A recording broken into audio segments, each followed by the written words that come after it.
Wala nang maraming paligoy-ligoy pa, diretso sa punto na. Maiksi lang ang komentaryo, pero diretso sa punto. Maraming kuro-kuro, may tiwali, may totoo. Dito, sa puntong diretso tayo. Punto diretso. Itong may bagong ICC, Assistant to Counsel, si Attorney Ross Tugade. Yan, bata pa ito. Galing ito sa UP College of Law, itong si Attorney Ross Tugade. Ngayon, sabi ni Attorney Ross Tugade, sa tingin niya daw, nung tinanong siya ng media, anong masasabi niya doon sa inanunsyo ni Boying Rimulya, ni Ombudsman, na may arrest warrant na si Bato. Sabi ni Attorney Ross Tugade, sabi nyo nga, speculation. Pero what do you think doon sa sinabi ni Ombudsman Boying Remulla na may warrant for or against Senator Bato de la Rosa? If the ombudsman is saying this publicly on the basis of credible information, so we cannot dismiss that easily. So maaari malaki nga ang posibilidad na meron na pong warrant out for the current senator. But again, we've yet to see if the ICC will confirm this or will release the public redacted version dahil napakasensitibo nga po ng mga proceedings sa ICC.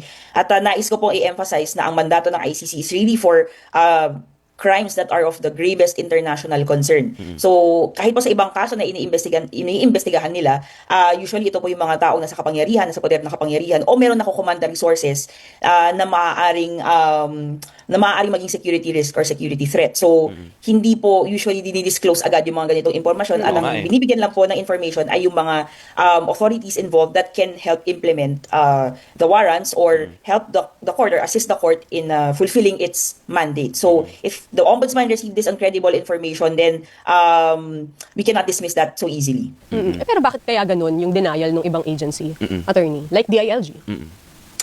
Maaari po, again, speculation, maaari pong meron pa pong current compartmentalization o yung hindi pa po na ida-download yung impormasyon sa ibang ahensya, perhaps also for security reasons at para na rin po kung sakali mang may warrant na kailangan i-implement, maaari pong sila ay nag-iingat para hindi po matakasan yung warrant because we also don't want impunity to happen out of the issuance of the arrest warrant. Kailangan pong magkaroon ng pagpapanagot sa kung sino man ang maaari maging involved in these cases. So baka I think they're erring on the side of caution na hindi pa po ito ipalaganap at baka yung mga persons involved might be involved in the implementation pa lang po ang nakakaalam. Kaso nga, attorney, kuro-kuro pa lang yung warrant. Medyo may mga missing in action.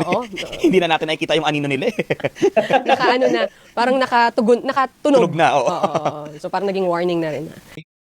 Expert yan sa ICC kasi nabigyan nga siya na-accredit siya bilang assistant to counsel sa ICC. Pwede siya mag-practice doon.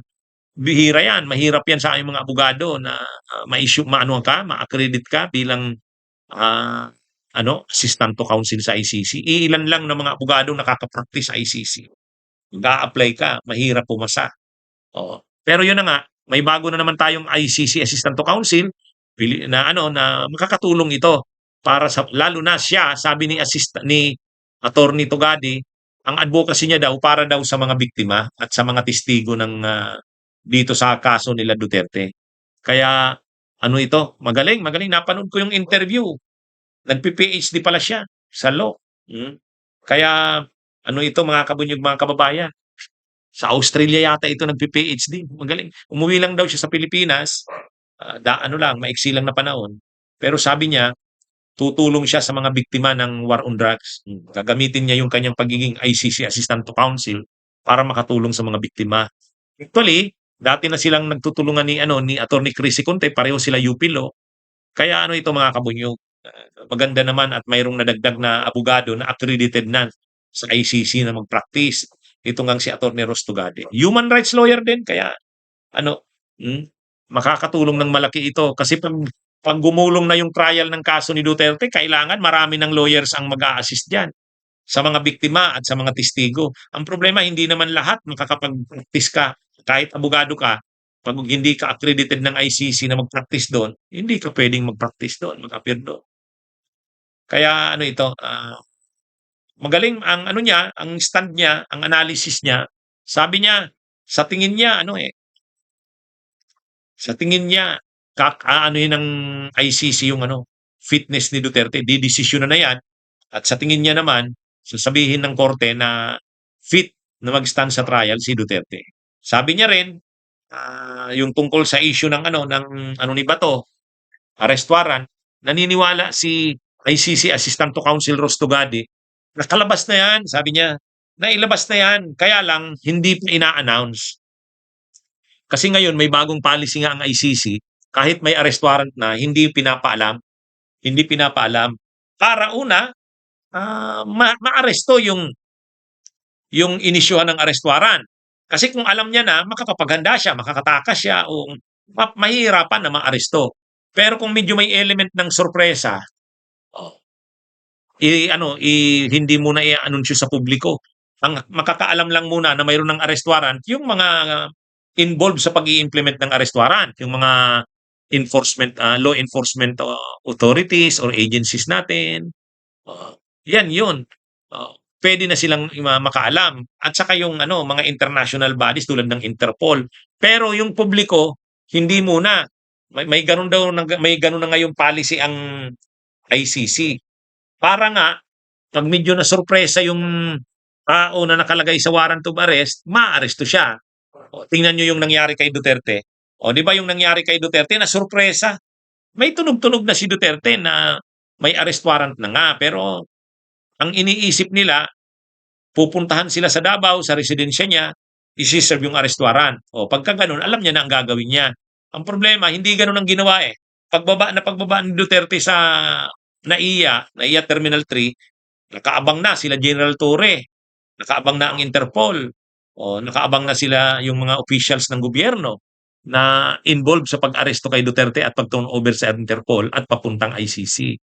Kaya sabi ni ICC Assistant to Counsel Rostogade, sa tingin niya nandiyan na yan. Nakalabas na yung arrest warrant na yan pero sinisikreto lang para madaling maaresto si Bato. Kaya daw yun, sabi ni Atty. Rostogade, siya ang paniwala niya, malakas ang kutob niya, nakalabas na yan. Hindi pa lang pinapublic, kumbaga redacted pa. Pero sa tingin niya, alam na yan, kalabas na yan, at mayroon ng mga ahensyang nakakaalam niyan. Sinisikreto lang para nga, pag inanunsyo na yung arrest warrant, mabigla si Bato. Kaysa sa ilalabas na yung ICC arrest warrant, lalong magtatago si Bato niyan. Kaya ayon kay ICC Assistant to Counsel Rostogade, siya naniniwala na yan. Nakalabas na yan, mayroon na talaga yung arrest warrant. So hindi na lang sila Trillanes, sila Crisy Conte. Hindi na rin lang si Roque. Pati nga si Roque nagsabi na ito si Atty. Rostogade. At least ito, para sa mga biktima ito. Itong bagong ICC Assistant to Counsel. Okay, mga kabunyog, mga kababayan, magandang araw sa inyong lahat. Mabuhay po tayo. Bunyog, bunyog, halikan na kasama ka. Bunyog, kapag buklod ay may pag-asa. Luzon, Visayas, Mindanao, isa ang pananaw. Sa bagong Pilipinas ang bunyog isisigaw. Bunyog, bunyog.